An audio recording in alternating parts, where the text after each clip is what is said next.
এক সময় একটি বিস্তীর্ণ এবং মোহনীয় বনে ঘেরা একটি ছোট গ্রামে টম নামে একটি ছোট ছেলে বাস করত। টম একজন সহৃদয় এবং কৌতূহলী শিশু ছিল, সর্বদা তার চারপাশের পৃথিবী অন্বেষণ করতে আগ্রহী। প্রতিদিন তার কাজ শেষ করার পরে তিনি বনে যেতেন, যেখানে গাছগুলি প্রাচীন রহস্যগুলি ফিসফিস করে এবং স্রোতগুলি আনন্দের সুর গাইত। এক রৌদ্রোজ্জ্বল বিকেলে টম যখন আগের চেয়ে জঙ্গলের গভীরে ঘুরে বেড়াচ্ছিল, সে একটি লুকানো ক্লিয়ারিংয়ে হোঁচট খেয়েছিল। ক্লিয়ারিংয়ের কেন্দ্রে একটি মহিমান্বিত ওক গাছ দাঁড়িয়েছিল, এর শাখাগুলি স্বাগত জানানোর মতো প্রসারিত।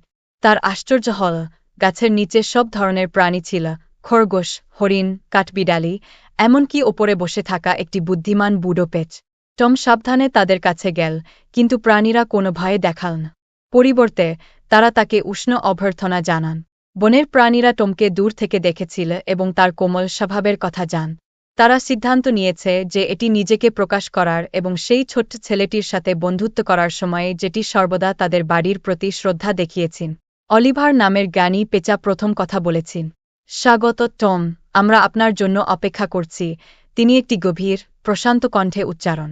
বন আপনাকে তার বন্ধু হিসাবে বেছে নিয়েছে এবং আমরা আপনার সাথে আমাদের গোপনীয়তা শেয়ার করতে চাই। টম খুব আনন্দিত ছিলেন। তিনি ঘণ্টার পর ঘণ্টা প্রাণীদের সাথে কথা বলে, তাদের উপায় শিখতে এবং বনের লুকানো আশ্চর্যগুলি আবিষ্কার করেছিলেন। খরগোশরা তাকে শিখিয়েছিল কিভাবে রসাল বেরি খুঁজে বের করতে হয়, হরিণ তাকে জঙ্গলের মধ্য দিয়ে গোপন পথ দেখিয়েছিল এবং কাঠবিড়ালিরা তাদের কৌতুকপূর্ণ খেলাগুলি ভাগ করে নিয়েছেন। কিন্তু একটি বিশেষ পাঠ ছিল যা অলিভার দ্য আউল টমকে শেখাতে চেয়েছিলেন।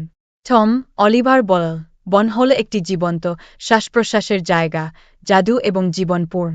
কিন্তু এর সুরক্ষারও প্রয়োজন। যারা বনে প্রবেশ করে তারা সবাই এটা বোঝেন। আপনি কি আমাদের বাড়ি রক্ষা করতে সাহায্য করবেন? টম সাগ্রহে মাথা নাড়ল, দায়িত্ববোধে তার হৃদয় ফুলে উঠ। সেদিন থেকে সে বনের রক্ষক হয়ে গেন। তিনি প্রতিদিন তার পশু বন্ধুদের সাথে দেখা করতেন, নিশ্চিত করতেন যে বনটি তার সমস্ত বাসিন্দাদের জন্য একটি নিরাপদ এবং জাদুকরী জায়গা রয়েছে। আর তাই, ছোট ছেলে এবং তার বনের বন্ধুরা মিলেমিশে থাকত, তাদের বন্ধন দিন দিন আরও দৃঢ় হতে থাক।